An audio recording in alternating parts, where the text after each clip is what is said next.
ஒருவேளை உங்க வாழ்க்கையில நீங்க என்ன சூழ்நிலையில கலங்கி கொண்டிருக்கீங்களோ, உங்களை பார்த்து ஆண்டவர் சொல்றாரு, உங்களுக்குள்ள ஆண்டவர் ஒரு பெரிய தேவ திட்டத்தை வைத்திருக்கிறார். நீங்கள் கர்த்தரால் ஆஸ்வதிக்கப்பட்டவர்கள், நீங்கள் தேவனால் பெயர் சூடப்பட்டவர்கள். நீங்கள் ஏன் கலங்க வேண்டும்? உங்களுக்கு கர்த்தர் இருக்கிறார், உங்களோடு கர்த்தர் இருக்கிறார்.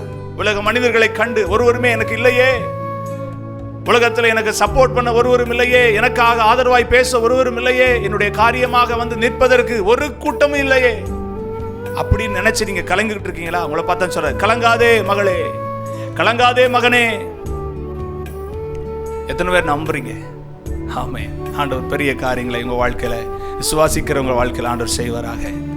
விசுவாசம் தான் ரொம்ப முக்கியங்க. பேசப்படுகிற வார்த்தையை கேட்டு அப்படியே நீங்க விசுவாசிக்கிறீங்க பாருங்க, உங்க வாழ்க்கையில் ஆண்டவர் அற்புதம் செய்வார்.